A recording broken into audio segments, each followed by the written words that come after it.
का हमारा अगला सवाल, क्या राम रावण युद्ध और महाभारत का युद्ध धर्म युद्ध था? जी हां, त्रेता युग में श्री रामचंद्र जी और रावण के बीच में जो युद्ध हुआ था और द्वापर में कौरव और पांडवों के बीच में जो युद्ध हुआ था, क्या ये दोनों युद्ध धर्म युद्ध थे? क्या इन दोनों युद्धों को धर्म युद्ध की संज्ञा दी जा सकती है, जिसमें इतनी बड़ी संख्या में जनसंहार हुआ था? क्या इससे किसी का भला हुआ? जी नहीं। ना ही तो श्री राम और रावण के बीच में जो युद्ध हुआ था वो कोई धर्म युद्ध था, और ना ही कौरव और पांडवों के बीच में जो युद्ध हुआ था वो धर्म युद्ध था। महाभारत से गंदा चरित्र किसी भी धर्म ग्रंथ का नहीं हो सकता। महाभारत को पढ़ के आपका कभी भी आत्म कल्याण नहीं हो सकता, आपके घर में कभी भी सुख और शांति नहीं हो सकती, आप कुछ भी नहीं सीख सकते। ऐसा गंदा चरित्र है महाभारत का। हम कहते हैं पांडव पांडव धर्म के रक्षक। काहे के धर्म के रक्षक? युधिष्ठिर ने अपनी औरत को जुए में दांव पे लगा दिया। क्या आप लगा सकते हैं आज? क्या यह धर्म का काम है? क्या आप कर सकते हैं यह धर्म का काम? पांडवों ने अपनी औरत को जुए में लगा दिया, जुए में। अब इससे गंदा चरित्र और क्या हो सकता है? आपस में भाई बंटवारे की लड़ाई, कोई दूसरे देश के राजा ने आक्रमण नहीं किया। यह कोई गौ रक्षा की कोई लड़ाई नहीं थी। कौरव और पांडव आपस में भाई थे और आपस में राज के बंटवारे को लेके ये महाभारत का युद्ध हुआ था। अरे आपस में भाई बंटवारे की लड़ाई थी, आपस में अपने घर में बैठ के निपटाते। 18 करोड़ लोग मरवाने की क्या आवश्यकता थी? इसलिए महाभारत के युद्ध को धर्म युद्ध की संज्ञा नहीं दी जा सकती। और यदि कोई साबित करे कि महाभारत का युद्ध धर्म युद्ध था तो कौन से एंगल से था? कोई ये कहे कि जो कौरव थे वो अत्याचारी हो गए थे, दुर्योधन बहुत ज्यादा अत्याचारी हो गया था, तो दुर्योधन ने कहां अत्याचार किए और किस पे अत्याचार किए? और यदि वो अत्याचारी था तो क्या श्री कृष्ण जी तो उस समय भगवान थे, 3 लोक के स्वामी थे? क्या उनमें इतनी भी पावर नहीं थी कि वो अकेले दुर्योधन का वध कर देते? दुर्योधन तो एक इंसान था, एक जीव था, वो तो भगवान नहीं था। और श्री कृष्ण जी भी तो राजा था। दुर्योधन से ज्यादा तो सेना श्री कृष्ण जी के पास थी। क्या श्री कृष्ण जी अकेले दुर्योधन का सर्वनाश नहीं कर सकते थे? उनके पास तो सुदर्शन चक्र है, वो तो किसी की भी गर्दन काट सकते थे। अरे जब भीम ने अंत में दुर्योधन को मार दिया तो क्या श्री कृष्ण नहीं मार सकता था? तो कोई भी व्यक्ति ये साबित नहीं कर सकता कि महाभारत का युद्ध जो है वो धर्म युद्ध था। आपस में जमीन का बंटवारा, राज्य का बंटवारा, 2 भाइयों के बीच में लड़ाई, कौरव और पांडवों के बीच में, और पूरी दुनिया का इन्होंने सत्यानाश करवा दिया। 18 करोड़ लोग मरवा दिए। दुनिया भर की औरतें इन्होंने विधवा कर दी, दुनिया भर के बच्चे इन्होंने अनाथ करवा दिए। और अंत में क्या हुआ? ना वो राज्य उन कौरवों को मिला, ना वो राज्य उन पांडवों को मिला। थोड़े दिनों बाद वो पांडव भी हिमालय में जाके जो है वो गड़ के मरे। वो राज यहीं रह गया, वो जमीन यहीं रह गई, और 18 करोड़ लोग मरवा दिए। फिर कहते हैं वो धर्म युद्ध था। खुद की औरत को जुए में लगा दिया, ये धर्म है? ये धर्म का काम है क्या? डूब के मरने की बात है, डूब के मरने की बात। आज कोई नीचे से नीचे गिरा हुआ व्यक्ति भी ये काम नहीं कर सकता जो अपनी बहन बेटी को, अपनी औरत को जुए में लगा दे। आजकल तो सरकार ने भी जुए पे जो है वो पाबंदियां लगा रखी हैं। और ये काम जिनको आप बहुत बड़े महान व्यक्ति कहते हैं वो सरेआम किया करते थे। तो भाइयों, महाभारत और रामायण ये 2 जो युद्ध हैं ये धर्म युद्ध नहीं थे।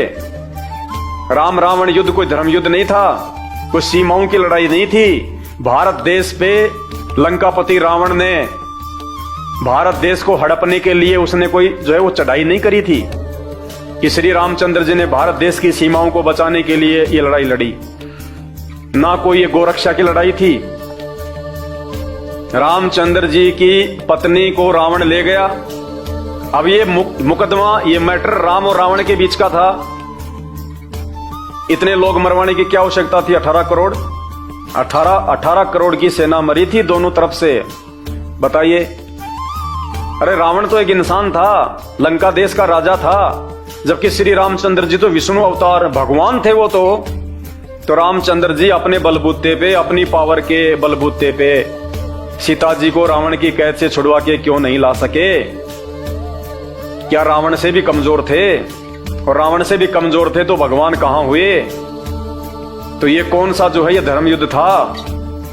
और बड़ी मुश्किल से 18 करोड़ लोग मरवा के सीता को अयोध्या में लाए और थोड़े दिनों बाद उस सीता को जंगल में निकाल दिया। ये काहे की धार्मिकता है? फिर रावण के पास ही रहने देते उसको, कम से कम बेचारी को वहां पे टाइम पे खाना पीना तो मिल रहा था। श्री रामचंद्र जी ने तो उसको जंगल में निकाल दिया, जबकि वो गर्भवती थी उस समय, लव उसके पेट में था। और अकेली औरत को श्री रामचंद्र जी ने जनता के कहने से और जंगल में छोड़ दिया। ये काहे की धार्मिकता है? काहे की मर्यादा है ये? क्या आप निकाल सकते हैं अपनी औरत को इस प्रकार से? तो ये कोई धर्म युद्ध नहीं थे, ये बहुत बड़ा उस काल का षड्यंत्र है, जो दुर्गा का पति है, जो ब्रह्मा विष्णु महेश का बाप है। ये बहुत भयंकर षड्यंत्र है उसका। ये तीनों देवता उसी के लिए काम करते हैं, ब्रह्मा विष्णु महेश। ये दुर्गा भी उसी के अधीन है। और इन सब ने मिला के यहां पे हम प्राणियों को फंसा रखा है। इस बात की पूरी जानकारी आपको जब आप YouTube पे जाके सर्च करेंगे सृष्टि रचना संत रामपाल जी भगवान, तब आपकी आंखें खुलेंगी कि हमारे को मारने और जन्म देने में इस काल का हाथ है। और ये कुकर्म, ये काल अपने तीनों पुत्रों के माध्यम से करवाता है, ब्रह्मा विष्णु महेश के माध्यम से। ब्रह्मा जी से हमारी उत्पत्ति करवाता है, विष्णु से हमारा पालन पोषण करवाता है, और शंकर भगवान से फिर हमारा संहार करवाता है, कोई बीमारी से, तो कोई एक्सीडेंट में, तो कोई लड़ाई झगड़ा करके। ये तीनों देवता हमारे को जन्म देते हैं, मारते हैं, पालन पोषण करते हैं। ये ड्यूटी दे रखी है उस काल ने इन तीनों देवताओं को। और वो हमें क्यों मारता है, वो क्यों जन्म देता है, इसके पीछे बहुत गहरी कहानी है। और वो कहानी आपको केवल सृष्टि रचना को सुनने से ही समझ में आएगी। तो YouTube पे जाके सर्च करें सृष्टि रचना संत रामपाल जी भगवान, आपके कानों के पर्दे खुलने वाले हैं, आपकी आंखों का मोतियाबिंद हटने वाला है। और उसके बाद में आप धिक्कारोगे इन नकली धर्मगुरुओं को, जो आज से पहले आपको मीठी मीठी राम और भिलनी की, श्री कृष्ण और सुदामा की मीठी मीठी कथा कहानियां सुना के आपका जीवन बर्बाद कर रहे थे। आपको वो वास्तविकता, वो सार, वो निष्कर्ष इन धर्म ग्रंथों का नहीं बताया कि मानव जन्म हमारे को क्यों मिलता है। और भक्ति और भगवान की यथार्थ जानकारी हमारे ग्रंथों में है, गीता जी में है, चारों वेदों में है। ये इन्होंने आज तक नहीं बताई। आज तक ये 33 करोड़ देवी देवताओं में से एक भगवान नहीं बता पाए कि एक भगवान जो सबके ऊपर है, जो सर्वशक्तिशाली है, जिसकी भक्ति से हमारे को मुक्ति मिल सकती है, 84 लाख योनियों से हम बाहर निकल सकते हैं। आज तक इन्होंने नहीं बताया। तो काहे के धर्मगुरु, काहे का इनको ज्ञान? तो भाई और बहनों, ये धर्मगुरु नहीं है, ये सत्यानाश गुरु हैं। ये आपका जीवन बर्बाद कर रहे हैं। यदि आप अपना भला चाहते हो, अपने परिवार का भला चाहते हो, और मरने के बाद 84 लाख योनियों में नहीं जाना चाहते हो, तो आपके पास वर्तमान में पूरी धरती पे केवल एक ही ऑप्शन है, केवल संत रामपाल जी के सत्संग। और सत्संग सुन के जितना जल्दी हो सके उनकी शरण में आ जाओ और उनके अनुसार इन शास्त्रों में वर्णित यथार्थ भक्ति विधि को शुरू कर दो। और फिर देखो, तुम्हारे को इस शरीर में रहते सहते भी वो सुख मिलेंगे जिसकी कोई गिनती नहीं की जा सकती। बाकी आपके अपने बुद्धि और अपने विवेक के ऊपर है। दबाव किसी पे नहीं दिया जा सकता, केवल आपको जानकारी दी जा सकती है। पे जाएं तो YouTube पे जब तक आप उनके द्वारा बताई गई सृष्टि रचना को नहीं पढ़ेंगे, नहीं समझेंगे, तब तक आपको किसी भी धर्म का कोई भी धर्म ग्रंथ समझ में नहीं आएगा। भाई और बहनों, 2 घंटे से मुझे थूक बिलोने का कोई शौक नहीं है। आप भी अपने कीमती समय में से थोड़ा बहुत समय निकाल के ये वीडियो देख रहे हैं, तो ये वीडियो देखने का फायदा उसी समय है जब आप संत रामपाल जी के सत्संग सुनना शुरू करें। क्योंकि आज इस पूरी धरती पर केवल एक ही परम संत है, बाकी कोई संत इस धरती पे नहीं है। और जितने भी संत हैं, ये धर्मगुरु हैं, इनको अपने स्वयं के धर्म के विषय में पूरी जानकारी नहीं है। इनको स्वयं के धर्म ग्रंथों के विषय में पूरी जानकारी नहीं है। हिंदू धर्म गुरुओं को गीता जी और वेदों के विषय में पूरी और सच्ची जानकारी नहीं है। मुल्ला और मौलवियों को मुसलमान धर्म के विषय में, कुरान शरीफ के विषय में, तौरेत, जबूर और इंजिल के विषय में पूरी जानकारी नहीं है। जितने भी पादरी और पास्टर हैं, इनको बाइबल के विषय में पूरी जानकारी नहीं है। सिखों को गुरु ग्रंथ साहिब के विषय में जानकारी नहीं है। ना ही बौद्ध और जैन समाज को अपने अपने धर्म ग्रंथों की जानकारी है। ये सारी जानकारी संत रामपाल जी ने सभी धर्म के मानने वालों को दी है। आपने उनके सत्संग सुनने पड़ेंगे और सत्संग सुन के आप विचार कीजिए कि आपको मानव जन्म क्यों मिला है। परमेश्वर कहते हैं, मानव जन्म पाए के जो नहीं रटे हरि नाम, और जैसे कुआ जल बिना फिर बनवाया क्या काम। ये 84 लाख योनियों से भिन्न एक मानव शरीर हमारी को केवल और केवल भक्ति के लिए मिलता है। अन्य योनियों में जाके महादुख भोगने से बचने के लिए मिलता है। और ये केवल उसी समय संभव है जब हम एक परमेश्वर की भक्ति करें। और एक परमेश्वर की जानकारी वर्तमान में पूरी पृथ्वी पे यदि किसी धर्मगुरु के पास में है तो केवल परम पूज्य सतगुरु रामपाल जी भगवान के पास में है।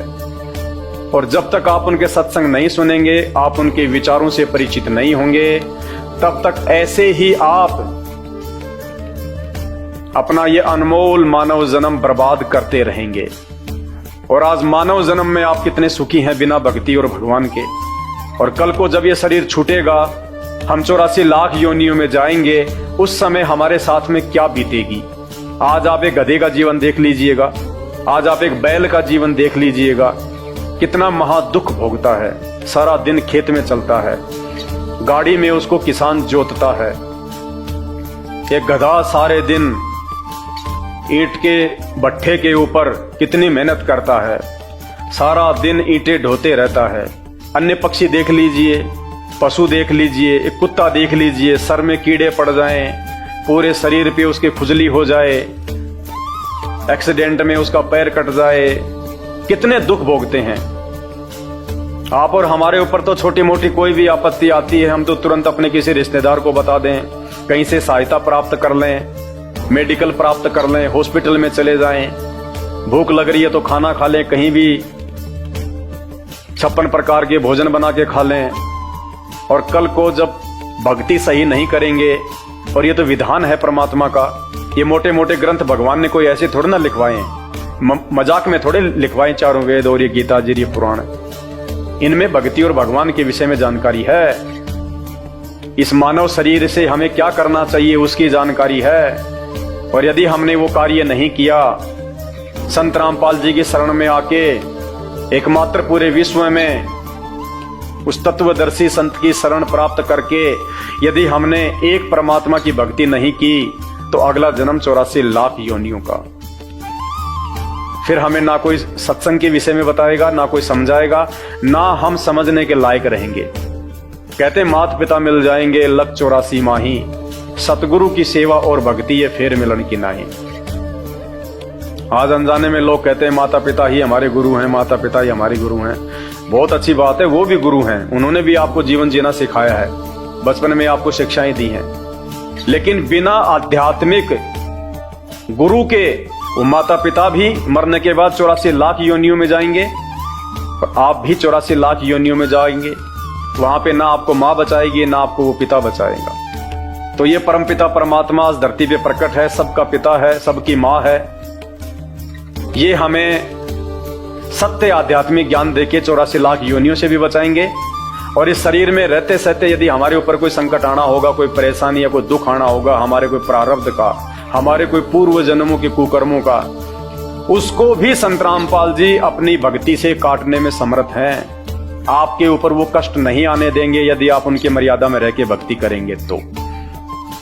तो मेरी केवल आपसे विनती है, आपसे प्रार्थना है, मैं आपको केवल समझा ही सकता हूं, बता ही सकता हूं, जानकारी ही दे सकता हूं। बाकी प्यास आपको होनी चाहिए, भूख आपको होनी चाहिए, तभी आप उस चीज को प्राप्त जो है वो कर पाएंगे। तो आज के वीडियो में केवल इतना ही। आगे फिर परमपिता परमेश्वर के आशीर्वाद से आप सभी भाई बहनों के मार्गदर्शन के लिए वीडियो आते रहेंगे। अभी तक यदि आपने हमारे Facebook page Pawan Das is live को फॉलो नहीं किया है तो आप जी फॉलो करें, वीडियो को शेयर करें ताकि यह जानकारी अन्य भगत भाई बहनों तक भी पहुंचे जो अभी उन अज्ञानी और नकली धर्म गुरुओं के चक्कर में अपने मानव जीवन को बर्बाद कर रहे हैं। बंदी छोड़ सतगुरु रामपाल जी भगवान की जय हो।